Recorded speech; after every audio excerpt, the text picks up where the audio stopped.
Hola chicos, ¿cómo están? Soy su maestra de geografía Priscila y en esta ocasión es una clase bien especial, diferente, porque vamos a tener a una invitada, una maestra invitada que nos va a hacer favor de acompañarnos en la explicación del tema. Si recuerdan, el tema del día de hoy es riesgos sanitarios. Ya habíamos comenzado a ver los tipos de riesgos humanos y en este caso, pues nos vamos a empezar a enfocar en los riesgos sanitarios, que son todas estas enfermedades, virus, bacterias, que causan las epidemias, las pandemias en la humanidad, en la sociedad.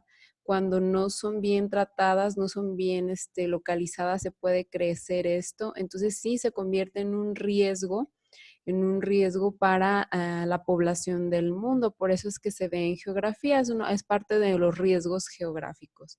Entonces, tenemos esta invitada especial que nos va a hablar sobre las pandemias y las epidemias que ha habido a lo largo de la historia, las más importantes, cómo se ha vivido, cómo se ha actuado, qué pasó en tal suceso.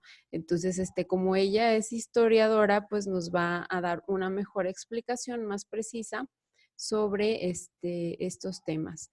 Entonces, ya nada más voy a esperar a que venga, que llegue un momentito y y ya que ella esté lista, pues vamos a empezar la clase, ¿verdad? Entonces vamos a ver si ya está por ahí. Miren, ya me marca que ya está por aquí. Vamos a admitirla, que llegue aquí a nuestra conversación para que nos venga a platicar el tema de manera más detallada. Como ya lo están viendo, pues es la maestra Diana Uribe, que ella, además de ser formadora de disciplina, pues ella es historiadora de carrera. Entonces, ya anda apareciéndonos. Hola Diana, ¿cómo estás? Hola, hola Priscila, muchas gracias, buenas noches o buenos días, no sé a qué hora nos están viendo, Nos ¿verdad? estén viendo los chicos. Ahorita en la tarde. Oye, les estoy platicando que estás invitada a la clase porque pues el tema es riesgos sanitarios de la situación que pues estamos viviendo todos ahorita respecto a lo del COVID, pero así como ha habido COVID, pues ha habido otras pandemias, otras epidemias a lo largo de la historia. Entonces, tú que eres historiadora, pues tienes la información más precisa para explicarles, ¿verdad? A los chicos. Sí, así es. Antes que nada, muchas gracias por invitarme a tu clase. Los saludo a todos los chicos. Quiero decirles también aquí, así como un comercial, que los extraño mucho. Ahí los estoy vigilando en clase y que se porten bien, ¿verdad? Y sí, efectivamente, el tema que me invitaste a hablar es muy interesante y sobre todo por lo que dices, porque es un tema de actualidad. La historia siempre nos va a dar como luz, para ver con otros ojos nuestro presente, para no cometer los errores. Esa es la importancia del conocimiento en la historia, ¿no? Que sea transformadora, que lo que ya ocurrió antes no nos vuelva a ocurrir. Y entonces, pues sí, no sé si quieras que ya comience con, Sí, adelante. ¿sí? Sí, En lo que voy poniendo la presentación en presentación. PowerPoint, eh, ah, no tengo habilitada A ver, para compartir la pantalla. ahí está. ¿Ya puedes? Yo creo que ya. Es que sí es importante que los chicos vean pues que nosotros tenemos que manejar diferentes tipos de pues de candados o configuraciones para que ellos puedan tener bien sus clases, ¿verdad?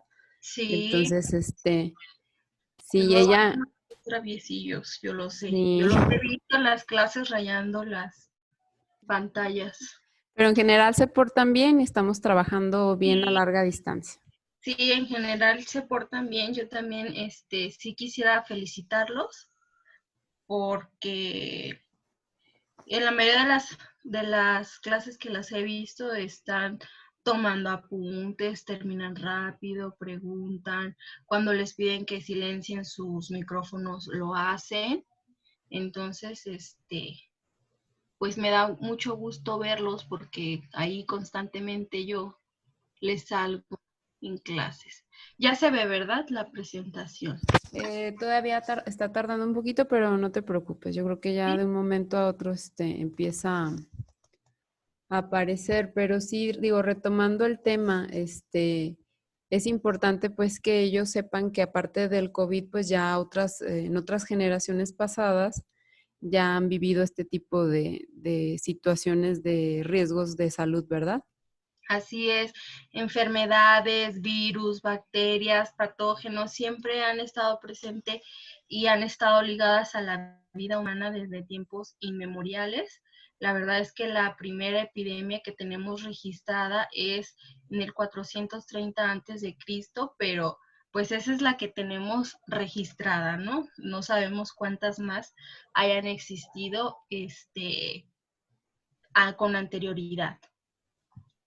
Ya se ve, ¿verdad? Ya se ve Sí, la, ya. la Va. presentación. Ujú. Bueno, voy a comenzar. Antes de comenzar, quisiera invitar a los niños a que tengan su libreta y una pluma para anotar ciertos conceptos, preguntas, reflexiones y conclusiones que vamos a hacer en la presentación.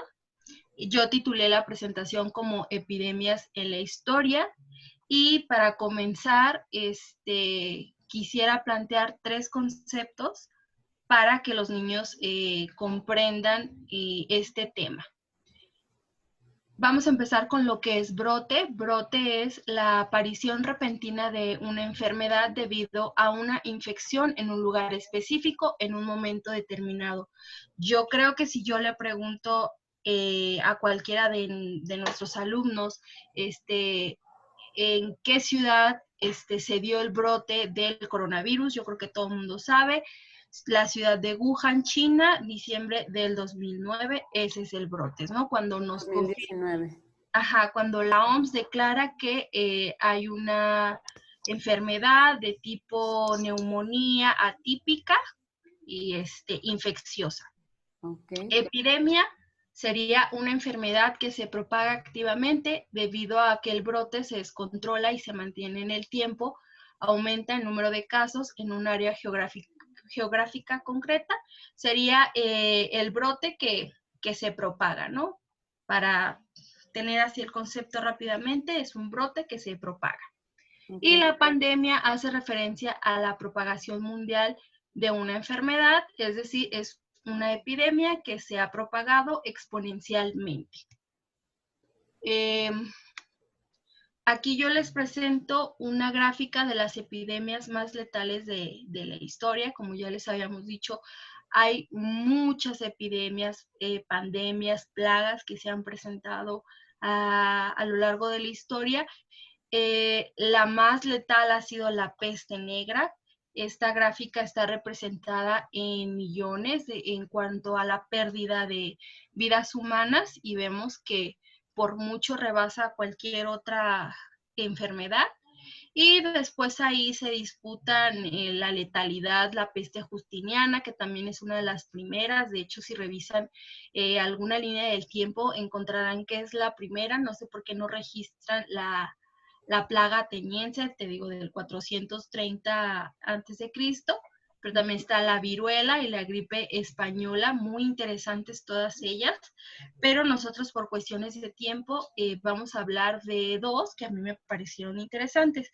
La peste negra por ser la más letal y la viruela por tener ahí una relación en la historia con nuestro país. Entonces, alrededor de esta exposición vamos a responder 7 preguntas. ¿Qué fue? ¿Cuántas vidas cobró?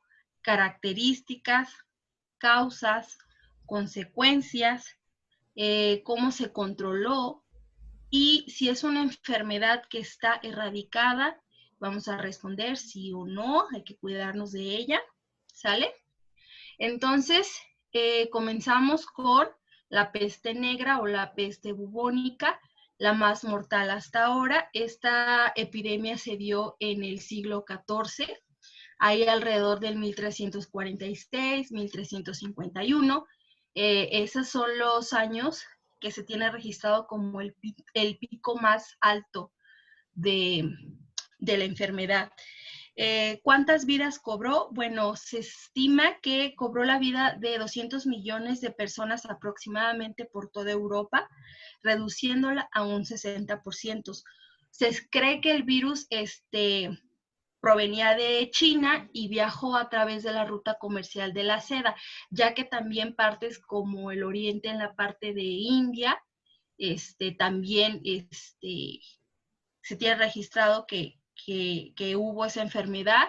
Se cree que entró a través de los puertos italianos de Génova y las mayores concentración de población que sufrió esta enfermedad eran ciudades, ¿no? ¿Por qué? Por la concentración de personas. Aquí quiero mencionar que cualquier enfermedad, cualquier epidemia que alguno de nuestros alumnos esté interesado en investigar, siempre va a encontrar esa relación con ciudades. ¿Por qué? Por la facilidad del contagio, ya que son zonas densamente pobladas, pues es fácil que una bacteria se propague. Las características de esta enfermedad, bueno, los síntomas eran el ennegrecimiento de la piel causado por la gangrena y manchas en la piel debido a hemorragias cutáneas.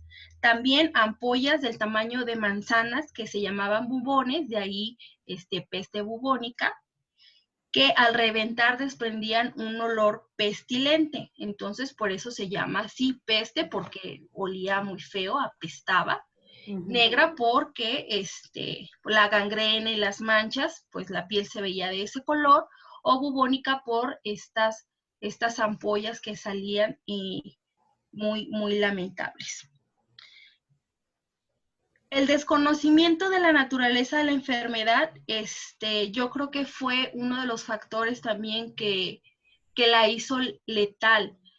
Aquí a continuación yo les presento, fue el médico que se hizo famoso en esta época con este traje, ¿sí? Era fácil ver a muchas personas vestidas así, que eran los médicos que trataban este tipo de personas. ¿Por qué iban vestidos de esta manera tan peculiar?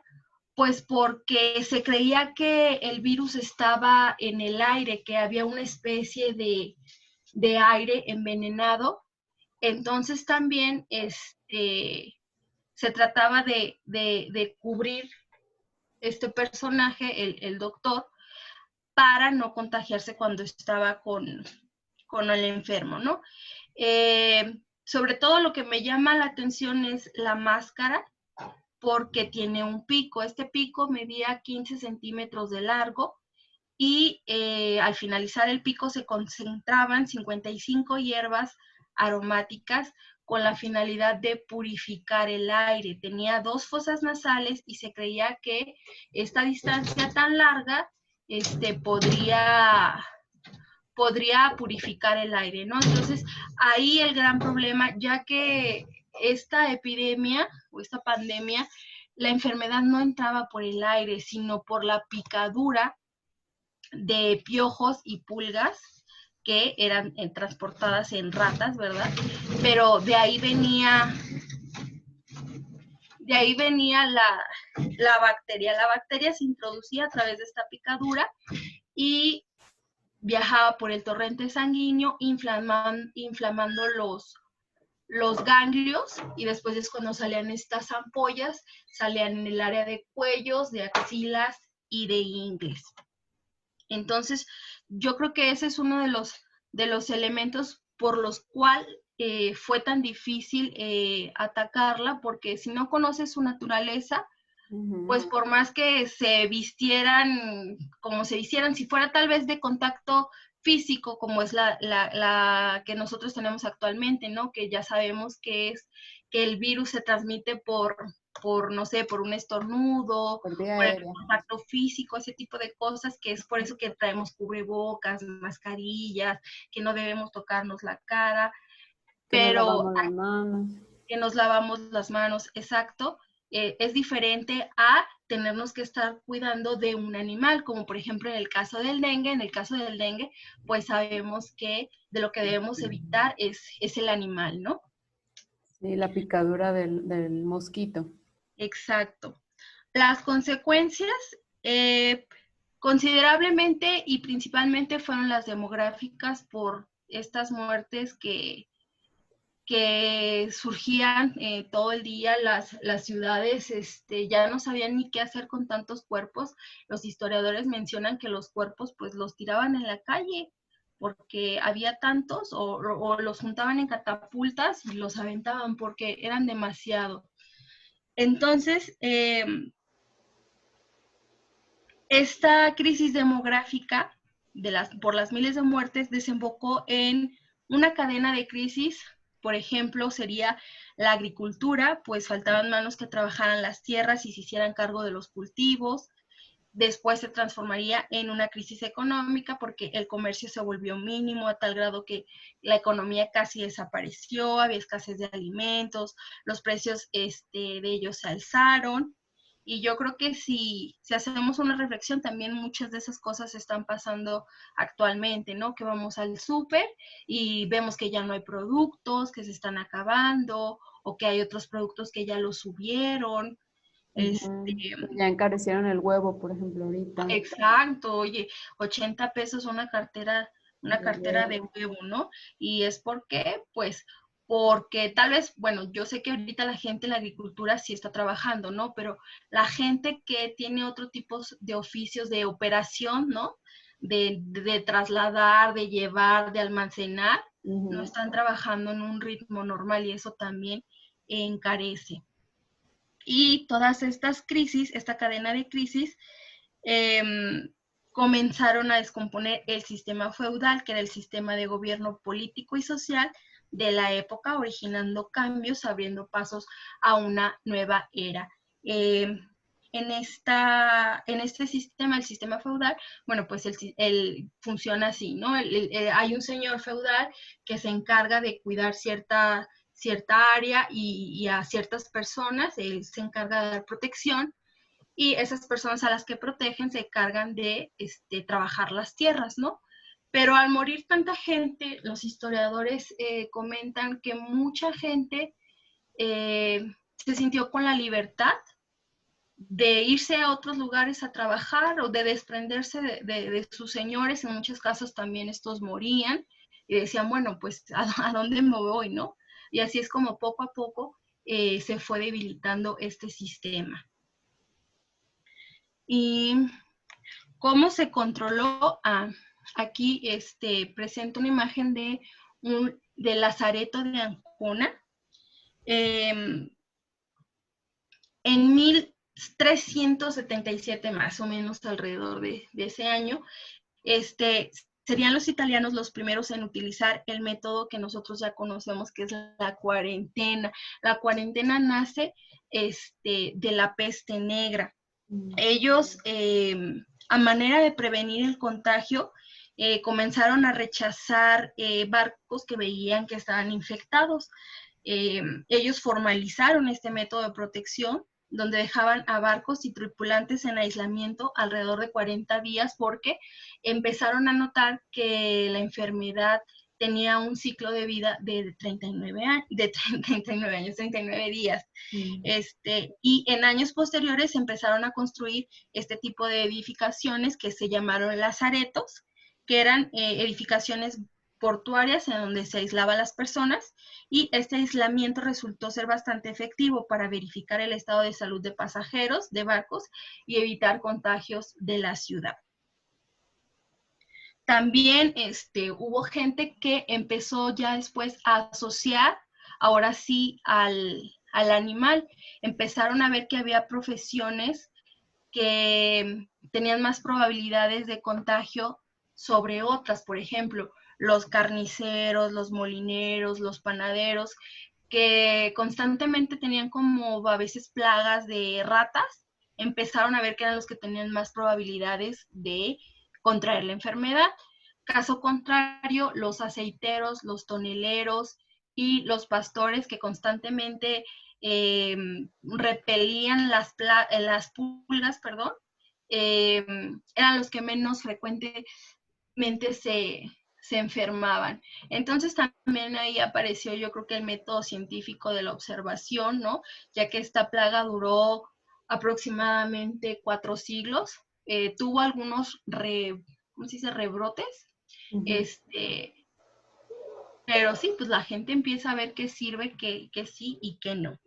Ok. Actualmente esta enfermedad no está erradicada. Se sabe que ha habido casos en África, específicamente en Madagascar y en Estados Unidos, aunque no es igual de mortal que en los siglos pasados porque la cepa realmente no evolucionó mucho.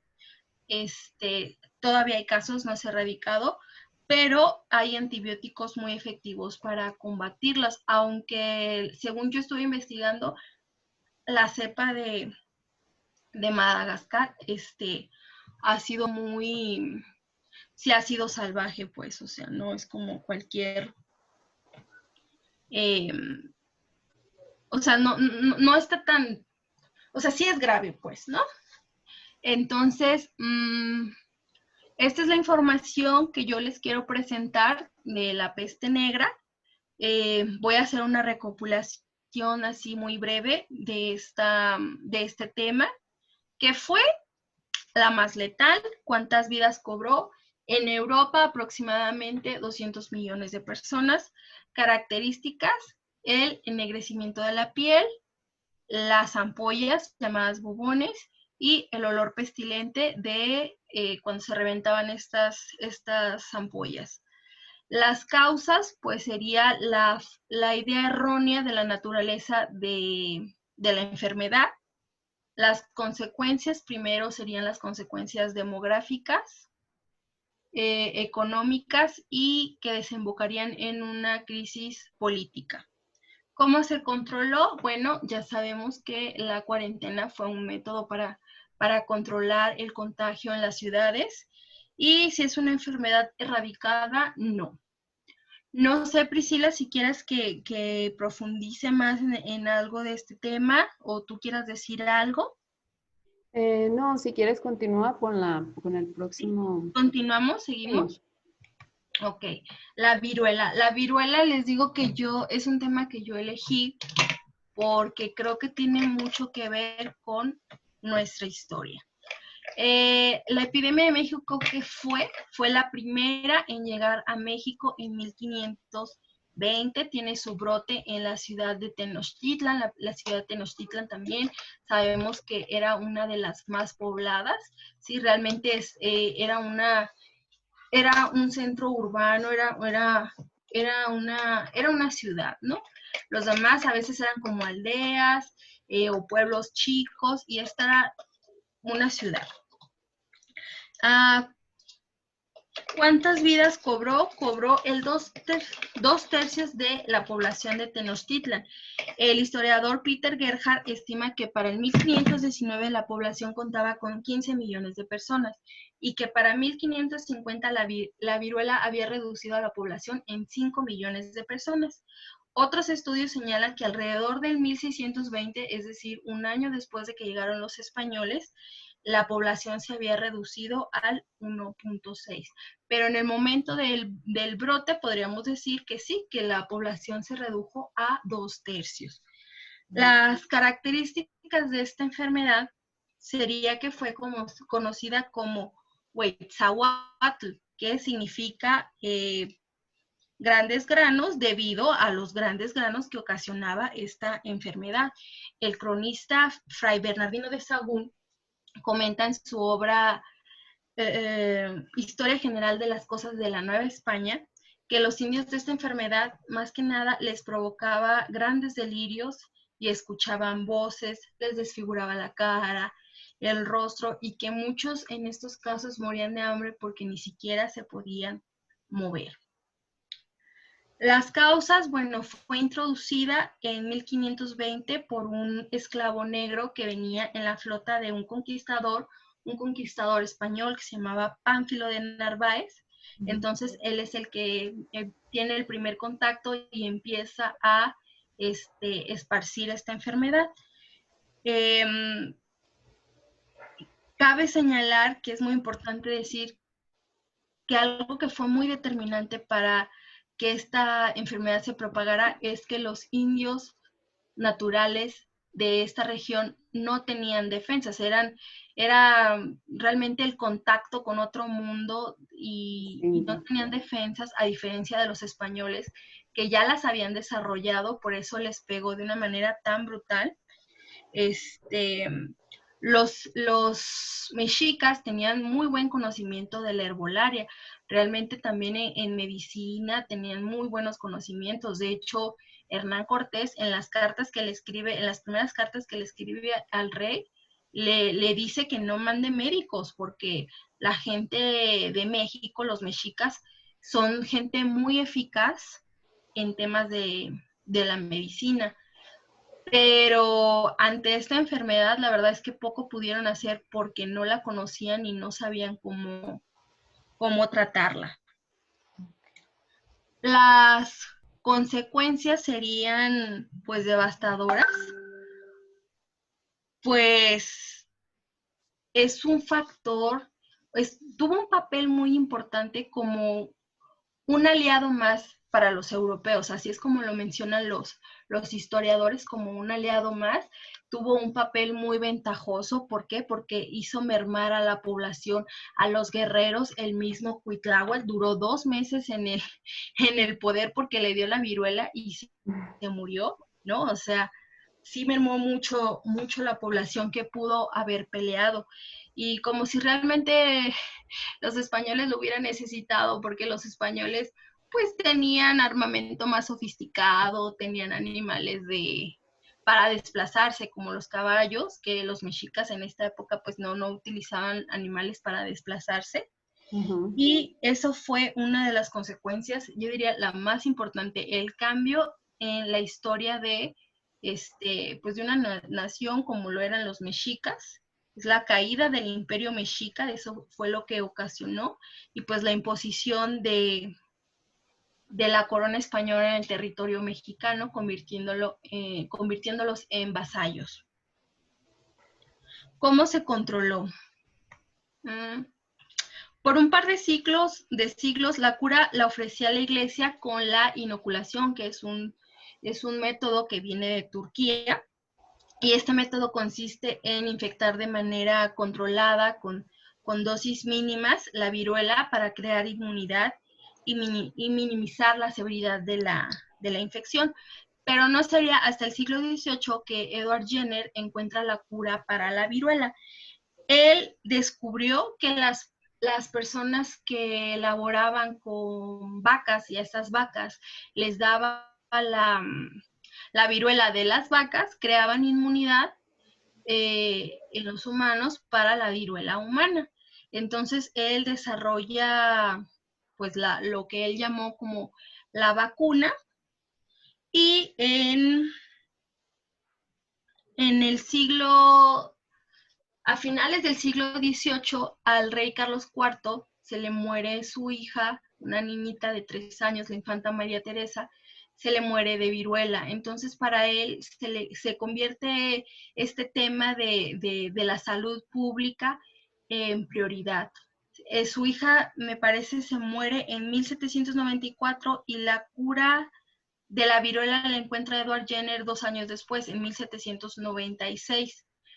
Aunque sería hasta 1804 aproximadamente, principios del siglo XIX, para no errar, que se mandan expediciones a la América Española para vacunar a las personas. El mandato decía que se vacunara a todos los pobladores de todos los rincones de la América Española, aunque cuando llegó a México solamente se pudo vacunar al 10% de la población infantil.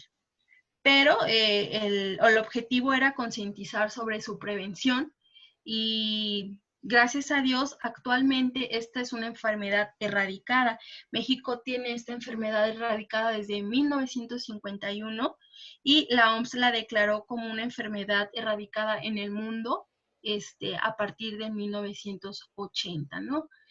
Claro, también hubo otras medidas también en el siglo XVIII, en el caso, por ejemplo, de la Nueva Galicia, que se empieza a ubicar hospitales y cementerios en las afueras de la ciudad, en los lugares menos concurridos, más alejados de la ciudad, para evitar que las pandemias, las epidemias, que eran algo muy, pues algo que podía pasar en cualquier momento, ¿no? Por la falta de higiene,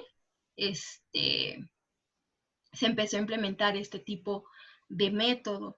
Las cuestiones higiénicas en todo el mundo se darían, yo creo que hasta el siglo XIX. Estaba leyendo artículos para informarme que hasta el siglo XIX, creo que es a mediados del siglo XIX, se empiezan a hacer campañas en México para lavarnos las manos, algo tan esencial, ¿no? Que sabemos que cualquier enfermedad para evitar, no sé, una infección estomacal sería algo que se empieza a inculcar en los mexicanos hasta el siglo XIX. También los baños en Europa, no, también se empiezan a convertir en un hábito hasta el siglo XIX. Entonces yo creo que el siglo XIX fue un siglo muy importante para la salud pública. No sé si quieras decir algo, Priscila, de aquí. Bueno, voy a hacer el resumen, ¿verdad? De la explicación de la viruela. Entonces, ¿qué podríamos decir de la viruela? ¿Qué fue? Pues fue la primera epidemia en México.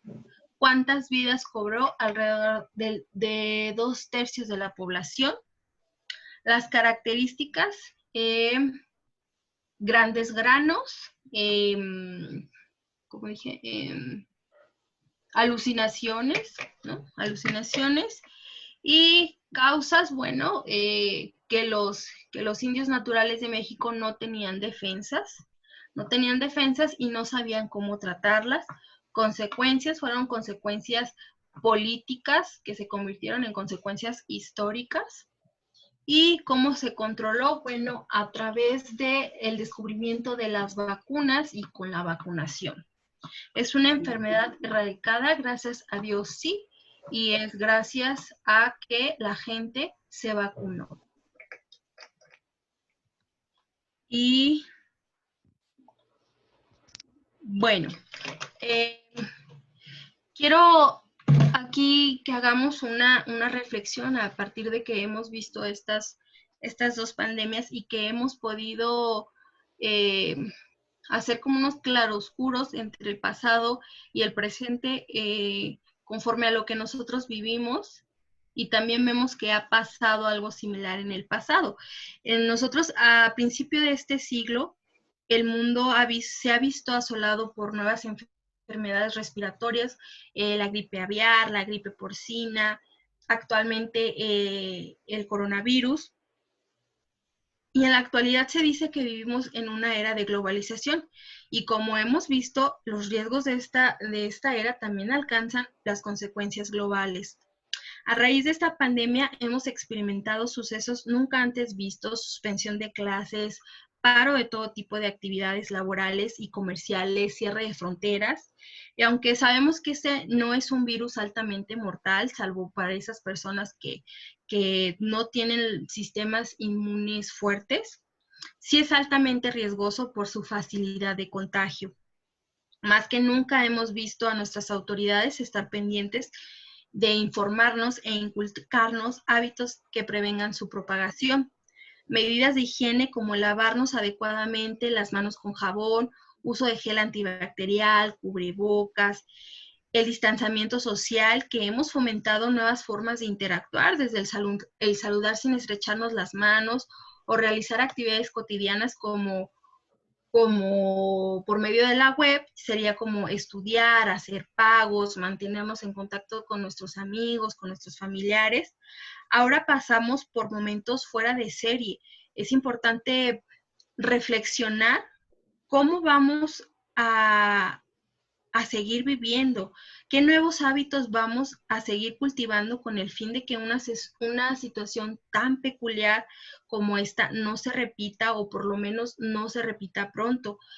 Ayer la maestra Priscila me mandaba Noticia. una noticia donde la OMS dice que en caso de que, no en el caso, más bien en el momento en que nosotros regresemos a salir, a realizar algunas acciones cotidianas, no va a ser igual que antes, va a haber medidas y va a haber hábitos que vamos a tener que implementar, o sea, va a haber vamos a tener que reinventar la normalidad. Sí, claro. ¿Verdad? Entonces, aquí la pregunta que yo les hago es esa: ¿qué nuevos hábitos vamos a seguir cultivando con el fin de que esta situación tan peculiar como esta no se repita o por lo menos no pronto? Porque como les digo, las epidemias están a la orden de la historia de la humanidad. Entonces, que en 10 años, en 5 años se puede volver a repetir. ¿Qué acciones que están dentro de tus posibilidades te vas a comprometer? Y aquí nosotros queremos meter una invitación y una otra reflexión, pues que nosotros también como colegio constantemente estamos trabajando con la prevención de plagas y de epidemias, como por ejemplo los piojos o prevenir la influenza. Tenemos establecidas normas de sanidad que todo el tiempo les estamos recordando que no se abracen, que no se besen, que no se saluden de beso, pues, que no se besan. Bueno, eso queremos que Es no se besan. diferente. Sí, que se recojan el cabello, que usen gel para los caballeros, ¿verdad? También las niñas está mejor que usen gel. O las invitaciones que les hacemos a veces a vacunarse cuando viene la Secretaría de Salud. También son campañas en las que participamos con la intención de prevenir contagios. Entonces, más que nada es de mi parte, ¿no? Como maestra de historia, como formadora de disciplina, es invitarlos a que obedezcan y en algunos casos reaccionen positivamente, porque a veces es como que les recordamos de, hey, no se saluden de esa manera, y nos tuercen los ojos. O si les decimos, hey, recójanse el cabello, y lo hacen, pero en cuanto nos damos la vuelta, se lo sueltan. Pues no es algo que deba suceder, más que nada porque no lo hacemos por molestar. Yo les he dicho muchas veces, por ejemplo, en el caso de las niñas, que no es porque yo quiera que no se vean lindas, yo sé que se ven súper lindas con su cabello suelto, pero es por eso, porque nosotros como escuela concentramos a muchas personas y si una persona se infecta, tiene la probabilidad muy grande de infectar, por ejemplo, a todo su salón y después, si alguien en ese salón tiene hermanos en la escuela, infectar a sus hermanos y sus hermanos a sus compañeros y hacerse una cadena que se puede convertir en una plaga. Así es. Y bueno, ya para cerrar este tema, me gustaría que en este apartado también que anoten las conclusiones acerca de este tema. Por ejemplo, la naturaleza de las epidemias y de las pandemias, bueno, que son fenómenos naturales por ser fenómenos asociados a nuestro comportamiento humano, recurrentes e intimidantes. O sea, ahorita podemos de pronto terminar con el coronavirus, pero en 2 años puede venir otra epidemia. Pueden ser prolíferas y mortales o solo prolíferas. Por ejemplo, una epidemia de piojos, bueno, no tiene que ser precisamente mortal, pero sí puede ser prolífera. Están irremediablemente ligadas a ciudades densas y a pésimas condiciones de higiene, a lugares insalubres. Como yo les decía, si ustedes se ponen a investigar, cualquier epidemia va a estar centrada en una ciudad. ¿Cómo nos afectan? Bueno, socialmente, porque nuestra vida cotidiana se ve alterada. Ejemplo, en la actualidad, cómo estamos teniendo nuestras clases, no pueden ser presenciales, no podemos asistir de pronto a conciertos o al club, no podemos al cine, no podemos festejar nuestros cumpleaños normalmente lo haríamos, ¿no? Por ejemplo, una niña que cumpla sus 15 años, pues no están autorizados ese tipo de eventos, lo Ni el cual Día de la Madre, ni el Día ni del el Día de la Maestro, ni Madre, nada. ni el Día del Maestro, no va a haber nada de eso, No. porque ahorita pues no se puede, debemos de evitar el contacto. Demográficamente, pues principalmente porque las epidemias regularmente son enfermedades que nos tocan por sorpresa, lo cual, si nuestro sistema inmune no está preparado, bueno, pues hay decesos de manera exponencial. Y económicamente, porque como ya lo dijimos, nuestra vida cotidiana se ve alterada, el comercio y el trabajo se ven afectados. ¿Por qué? Porque la gente pues se puede morir o porque de pronto les dicen, hay confinamiento, están aislados, la gente a veces entra como en crisis y empieza, no sé, a acabarse los alimentos. Actualmente yo creo que todos conocemos por lo menos una persona que o ya lo despidieron o le están pagando el 50% de su salario, o si es empresario, pues no está generando los ingresos que normalmente recibiría, ¿no? Porque Ujú. la gente, claro, empieza a establecer prioridades de, bueno, ahorita no vamos a comprar ese carro, mejor, no sé, el dinero que tenemos, el guardadito, lo vamos a utilizar pues para ir Para la pagando comida, ¿no? la comida Simplemente. y los gastos básicos. Ujú. No te puedes dar el lujo porque también no sabes cuánto va a durar la enfermedad. Sí, claro, ahorita nadie se puede arriesgar porque pues no sabemos hasta qué momento se va a Y restablecer no la sabemos economía. cuánto tiempo va a durar, por ejemplo, esta enfermedad.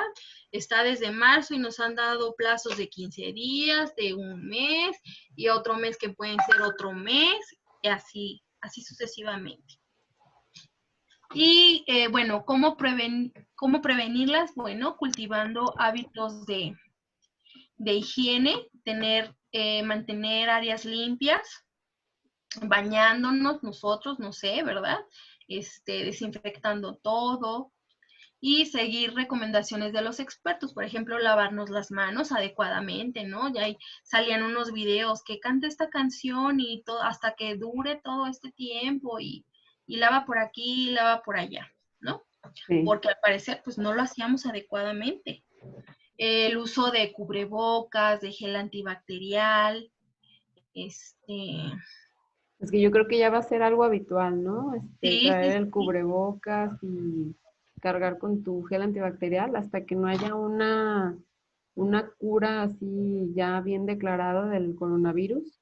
Vamos sí, a y la seguir verdad un es que sí año, han dos surgido, años. mira, si nos ponemos a pensar, por ejemplo, yo el otro día fui a Walmart y aparte de que el señor traía su cubreboca, ellos pusieron como una pantallita de plástico como medida pues para no contagiar. Ujú. También en China, las escuelas que ya regresaron, ¿no? También estaba viendo que les instalaron como cubículos, o sea, sus pupitres son como cubículos, así de plástico igual, transparente, ¿para qué? Para que ninguna gotita de que si el niño se le salpicó al hablar, brinque No se para otro contagia. lado.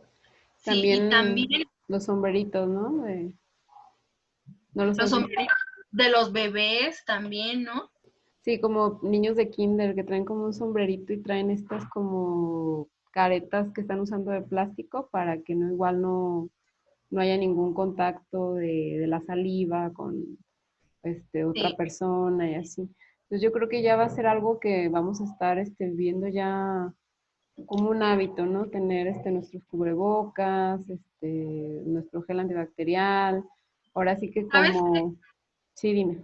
Estos hábitos también, a mí lo que se me ha hecho muy curioso es, por ejemplo, Corea del Sur ha sido de los primeros países o de los que más rápido se han podido integrar a su vida cotidiana de alguna manera por estos hábitos que ellos ya tienen desde hace mucho, que es el de Ujú. saludarse con una reverencia. Ellos sí utilizan mucho el cubreboca, no se tocan tanto, no son tan físicos como nosotros los latinos, y eso les ha ayudado.